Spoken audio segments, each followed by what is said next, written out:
क्या बोलती पब्लिक? एकदम बढ़िया। तो कैसे हैं आप सभी लोग? उम्मीद करता हूं सभी को स्वस्थ होंगे, मस्त होंगे, अपनी पढ़ाई लगातार जारी रखे होंगे। मैं हूं किशन पांडे और यह यूपी बोर्ड का सबसे नंबर वन एजुकेशन का बेस्ट प्लेटफॉर्म। आई होप आप सभी लोग बहुत अच्छे होंगे, लगातार क्लासेस को रिवाइज भी कर रहे होंगे। All formula in one video. अगर हम आपसे बात करें तो सिर्फ 10 मिनट में मैं आपको पूरे इलेक्ट्रिसिटी का, पूरे विद्युत का सारे टॉपिक, सारे फार्मूले आपको इस वीडियो में बताने वाला हूं। इसलिए इस वीडियो को आखिरी तक जरूर देखिएगा, वीडियो को लाइक जरूर करिएगा। अगर हम बात करें तो हमें सबसे ज्यादा इंपॉर्टेंट लगता है कि सर फार्मूला हम भूल जाते हैं। कौन से फार्मूले से सबसे ज्यादा न्यूमेरिकल आता है सर, ये हमें नहीं पता चलता है। कौन सा ऐसा फार्मूला जिसका डेरिवेशन बहुत बार एग्जामिनेशन में आता है। तो मेरे भाई ये वीडियो आपके लिए बहुत इंपॉर्टेंट है, क्योंकि मैं पहले चैप्टर से लेके आपके जितने भी चैप्टर वैद्युत से हैं रिलेटेड, सारे चैप्टर्स के बारे में मैं आपको उसके सभी इंपॉर्टेंट फार्मूले के बारे में बताने वाला हूं, और उसकी इंपॉर्टेंस बताने वाला हूं कि वो आपके एग्जामिनेशन में कैसे कैसे पूछा जाएगा। तो चलिए शुरू करते हैं, सबसे पहले चैप्टर से स्टार्ट करते हैं। देखिए फार्मूला याद रहेगा तो भी आप समझ पाएंगे कि आपको किस चैप्टर्स में कौन से न्यूमेरिकल पूछे जाते हैं आपके एग्जामिनेशन में, और कौन सा फार्मूले से आपके एग्जामिनेशन में लगातार सवाल आता है। सबसे पहला सवाल है मेरे भाई कि धारा गुणते समय Q बराबर IT। अगर आप देखेंगे तो Q बराबर सिर्फ IT से फार्मूला नहीं पूछा जाता है, इसमें एक कंसेप्ट को और ऐड कर दिया जाता है कि Q बराबर क्या होता है मेरे भाई, NE, क्वांटाइजेशन ऑफ चार्ज बराबर होता है। चूंकि Q बराबर क्या होता है, NE होता है। तो यहां से जहां जहां Q है वहां वहां आप क्या कर लेंगे, NE। N e equal to I into में टी। यहां से नंबर्स ऑफ इलेक्ट्रॉन कई दफा पूछा जाता है आपसे, तो नंबर्स ऑफ इलेक्ट्रॉन क्या हो जाता है, आई इंटू टी अपॉन में ई हो जाता है। यहां से नंबर्स ऑफ इलेक्ट्रॉन पूछा जाता है, इलेक्ट्रॉनों की संख्या ज्ञात कीजिए। ये फार्मूले से न्यूमेरिकल आपके एग्जामिनेशन में 1 मार्क्स का देखने को मिलता है हमेशा। उसकी हम बात करें कि वैद्युत क्षेत्र की तीव्रता से ई बराबर एफ बटे क्यू, ई बराबर एफ बटे क्यू, ये सवाल यहां से एग्जामिनेशन में लगातार पूछा जाता है आपके। या फिर बिंदु आवेश के कारण विद्युत क्षेत्र की तीव्रता का सूत्र पूछा जाता है आपसे, ई बराबर 1/4 pi epsilon not Q upon में आर का स्क्वायर, ये होता है। ये लगातार आपके एग्जामिनेशन में पूछा जाता है। कई दफा ऐसा हुआ है कि ये फार्मूले से रिलेटेड बिंदु आवेश कारण विद्युत क्षेत्र की तीव्रता से आपके न्यूमेरिकल जरूर बनते हैं। या फिर अगर ये डेरिवेशन में कभी आया है तो आपके डेरिवेशन में सिर्फ 3 मार्क्स का आया है, ठीक है, शॉर्ट आंसर टाइप क्वेश्चन में अब पूछा गया है। फिर अगर हम बात करें विद्युत शक्ति के बारे में, P बराबर VI, ये न्यूमेरिकल के दृष्टि से ये सारे फार्मूले इंपॉर्टेंट है। मैं बार बार कह रहा हूं कि न्यूमेरिकल में आपको प्रॉब्लम होती है, आपको लगता है कि सर आप फार्मूला स्किप कर रहे हो।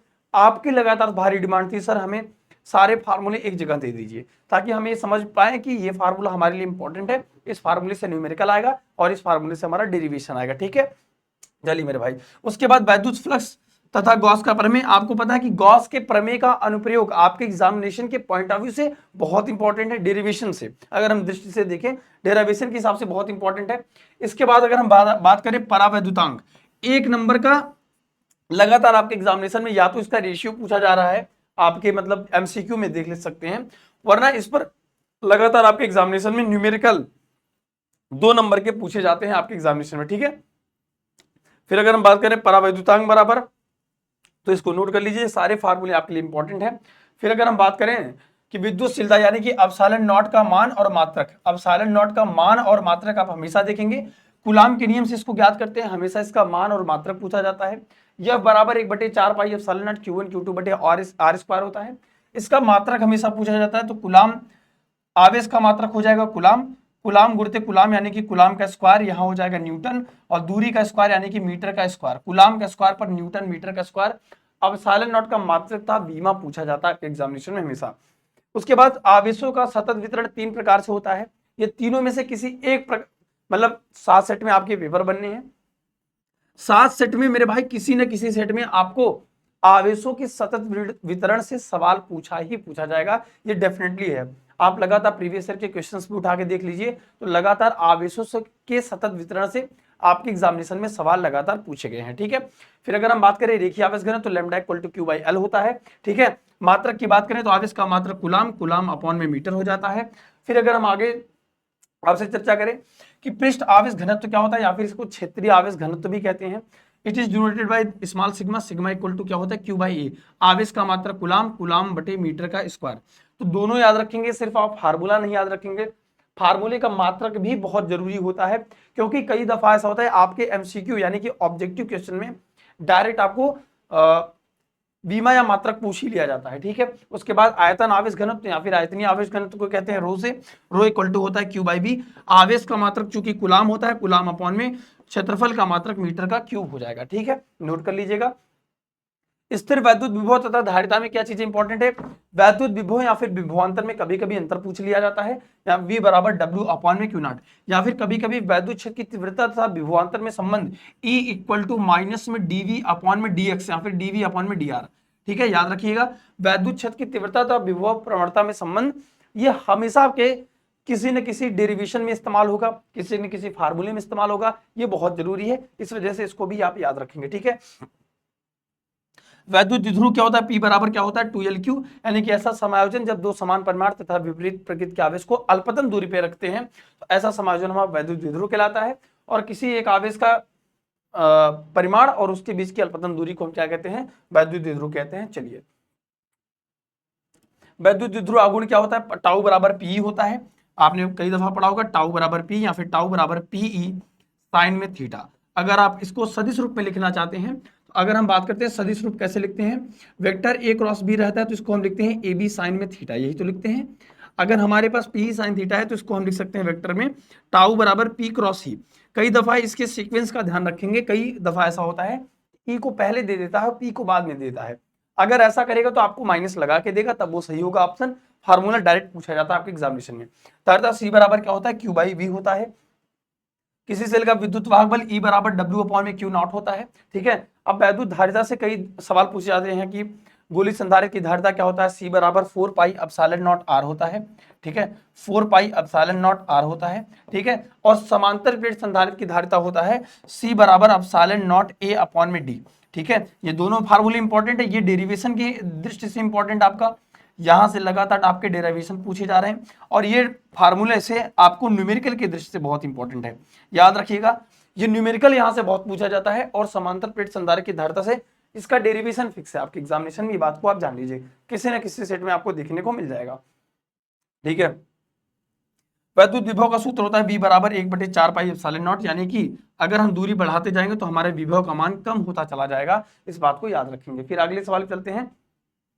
इसका डेरिवेशन इस बार क्या हुआ है, इसका जो डेरिवेशन है वो आपके सिलेबस से बाहर कर दिया गया है, लेकिन याद रखिएगा जो ऐसे फार्मूले जिनका डेरिवेशन आपके पेपर में नहीं है वो न्यूमेरिकल के दृष्टि से बहुत इंपॉर्टेंट हो जाते हैं हमेशा की तरह, तो याद रखिएगा यहां से न्यूमेरिकल की संभावना बहुत ज्यादा है, यहां से न्यूमेरिकल आपका बहुत पूछा जाएगा, ठीक है। तो इसको नोट कर लेंगे, न्यूमेरिकल यहां से एक दो नंबर का क्वेश्चन की प्रैक्टिस कर लेंगे, वहां पे धारिता या विभव आपको दिया रहेगा या फिर विभवांतर आपको दिया रहेगा, तो आपको उसकी संधारित्र में संचित ऊर्जा का सूत्र आपको निकालना रहेगा, ठीक है।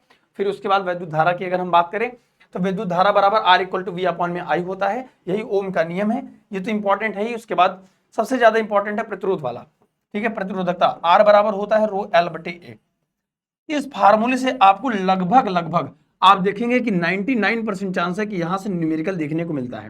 प्रतिरोध की ताप पर निर्भरता, प्रतिरोध की लंबाई पर निर्भरता, प्रतिरोध की क्षेत्रफल पर निर्भरता, प्रतिरोध की व्यास पर निर्भरता, त्रिज्या पर निर्भरता, याद रखिएगा किसी तार पे, तो ये फार्मूला आपके लिए इंपॉर्टेंट है, हमेशा पूछा जाता है। तो चालकता किसे कहते हैं, चालकता जो होता है वो प्रतिरोध के व्युत्क्रमानुपाती होता है, इस बात को याद रखेंगे। फिर आता है विशिष्ट चालकता, विशिष्ट चालकता जो होता है वो विशिष्ट प्रतिरोध के व्युत्क्रमानुपात होता है। फिर धारा घनत्व जे बराबर आई अपॉन में ए होता है, ठीक है। धारा घनत्व से लगातार परिभाषा पूछा जा रहा है सिर्फ, ठीक है, जे बराबर आई अपॉन में। अगर इससे आपको कभी भविष्य में मान लीजिए मैं कह रहा हूं कि आपको न्यूमेरिकल पूछा भी जाएगा तो बहुत सिंपल देगा, ठीक है। धारा का मात्रक यहाँ पे एम्पियर हो जाएगा, एम्पियर अपॉन में मीटर का स्क्वायर हो जाएगा और ये खत्म हो जाएगा। फिर अगर हम बात करें विद्युत धारा I इक्वल टू क्या होता है मेरे भाई, I इक्वल टू होता है Q अपॉन में T होता है। वैद्युत धारा का मात्रक एम्पियर होता है। गतिशीलता क्या होता है, गतिशीलता को म्यू से रिप्रेजेंट करते हैं। गतिशीलता बराबर क्या होता है, ड्रिफ्ट वेलोसिटी, यानी कि ड्रिफ्ट वेलोसिटी अपॉन में, यानी कि अपवहन वेग या फिर जिसी को आप संवहन वेग कहते हैं, संवहन वेग बटे वैद्युत क्षेत्र होता है, ठीक है। आपको फार्मूला अगर पता रहता है ना तो कई दफा आप परिभाषा छोटे मोटे जो वेरी शॉर्ट आंसर टाइप के क्वेश्चन आते हैं तो आप वहां से उसकी परिभाषा और उसका मात्रक और उसकी विमा, ये 3-4 चीज बेसिक जो टर्म्स है उसको लिख सकते हैं। और फार्मूले का सबसे बड़ा फायदा है कि आपको न्यूमेरिकल्स अगर लगाना है तो मेरे भाई आपको फार्मूला पता होना चाहिए। और सबसे इंपॉर्टेंट फार्मूला है इसमें पूरे चैप्टर में वैद्युत धारा में कि वैद्युत धारा तथा अनुगमन वेग के बीच में संबंध, या तो इसका डेरिवेशन आपके पेपर में यानी EAVD, या तो इसका डेरिवेशन दोनों याद कर लीजिए कि दोनों के दृष्टि से बहुत इंपॉर्टेंट है। फिर अगर हम बात करें विद्युत ऊर्जा बराबर क्या होता है, आवेश गुणित विद्युत विभव होता है। विद्युत शक्ति बराबर P बराबर होता है, P बराबर VI होता है। V बराबर अगर आप IR रखेंगे तो ये I स्क्वायर R हो जाएगा, ठीक है। तो ये दोनों फार्मूला आपके लिए इंपॉर्टेंट है, इसको याद रखिएगा। फिर अगर हम बात करें गतिमान आवेश तथा चुंबकत्व, यानी कि अगर आपके चैप्टर नंबर 4 की बात करें तो चुंबकीय क्षेत्र से रिलेटेड आपको पूछा जाता है। इन दोनों में संबंध, चुंबकीय क्षेत्र और वैद्युत क्षेत्र में संबंध, जैसे आप सेकंड चैप्टर में पढ़ते थे कि वैद्युत क्षेत्र की तीव्रता तथा विभवांतर में संबंध E बराबर माइनस में dV अपॉन में dx, ऐसे ही आपके पेपर में मेरे भाई पूछा जाता है चुंबकीय क्षेत्र और वैद्युत क्षेत्र में संबंध, ठीक है, याद रखेंगे। लॉरेंज बराबर लॉरेंज बल क्या होता है, F बराबर QEB sin थीटा। अगर हमारे पास कोई भी आवेश है वो एक समान चुंबकीय क्षेत्र में प्रवेश करता है तो उस गतिमान आवेश पर जो बल लगता है उसको लॉरेंज ने बताया था। तो यह बराबर QB करते हैं या फिर कहते हैं यह बराबर QVB sin थीटा फार्मूला होता है। आपको अगर इसका सदिश रूप लिखना चाहें तो हमने आपको हमेशा बताया AB sin थीटा बराबर A क्रॉस B होता है, ऐसे VB sin थीटा होता है तो यहाँ पे QV क्रॉस B हो जाएगा, ठीक है, याद रखेंगे। चलिए फिर अगर हम आगे बात करें प्रकाश की चाल, ये तो बहुत इंपॉर्टेंट रिलेशन है, ये 3 नंबर का पूछा जाता है, 3 मार्क्स के आपके एग्जामिनेशन में इसका डेरिवेशन लगातार पूछा जाता है, या फिर ये किसी न किसी एक नंबर का। अगर डेरिवेशन नहीं आया तो आपको 1 मार्क्स तो ये देगा ही देगा। C बराबर 1/√μ0 एप्सिलॉन नॉट, ठीक है, याद रखेंगे इसको। बल युग्म का आघूर्ण टाउ बराबर mb sin थीटा, जैसे आपने पढ़ा था टाउ बराबर P sin थीटा, ऐसे चुंबकीय क्षेत्र में चुंबकीय द्विध्रुव आघूर्ण का सूत्र होता है बल युग्म का आघूर्ण टाउ बराबर mb होता है, ठीक है, इसको भी याद रखेंगे। चुंबकीय द्विध्रुव का आघूर्ण यम बराबर क्या होता है, NIA। इस पर लगातार आपके एग्जामिनेशन में न्यूमेरिकल पूछा जाता है, ठीक है। अब यहाँ पे n क्या है, लपेटों की संख्या या फिर चक्कर की संख्या है जिसे हम कहते हैं। I धारा है और ये आपका क्षेत्रफल हो जाएगा। चुंबकीय फ्लक्स, जैसे आप वैद्युत फ्लक्स पढ़ते हैं वैसे चुंबकीय फ्लक्स पढ़ते हैं। वैद्युत फ्लक्स बराबर फाई बराबर वैद्युत क्षेत्र की तीव्रता गुणित क्षेत्रफल पढ़ते हैं। फाई बराबर आप ये पढ़ते हैं, यहाँ पे फाई बराबर आप चुंबकीय क्षेत्र की तीव्रता यानी कि चुंबकीय क्षेत्र पढ़ते हैं, गुणित क्षेत्रफल पढ़ते हैं। फिर अगर हम बताएं प्रेरित विद्युत वाहक बल E बराबर क्या होता है, VBL, ठीक है। फिर चलिए आगे चलते हैं, प्रत्यावर्ती धारा, ये अपने आप में सबसे बड़ा चैप्टर है फार्मूले के दृष्टि से भी और न्यूमेरिकल के दृष्टि से भी, ठीक है। इस चैप्टर में फार्मूले बहुत हैं, जितना ज्यादा फार्मूला है उतना ज्यादा आनंद की बात है कि ये न्यूमेरिकल के वेटेज से, आपके एग्जामिनेशन के पॉइंट ऑफ व्यू से न्यूमेरिकल के वेटेज से चैप्टर इंपॉर्टेंट है, ठीक है। IRMS equal to I0 upon में √2, मैं इसलिए इस वीडियो को बना दे रहा हूँ क्योंकि आपकी लगातार डिमांड थी सर फार्मूले बहुत ढेर सारे हो जा रहे हैं, हमें ये बिल्कुल नहीं पता है कि सर कौन सा फार्मूला हमारे लिए इंपॉर्टेंट है और कौन सा फार्मूला हमारे लिए इंपॉर्टेंट नहीं है, ठीक है।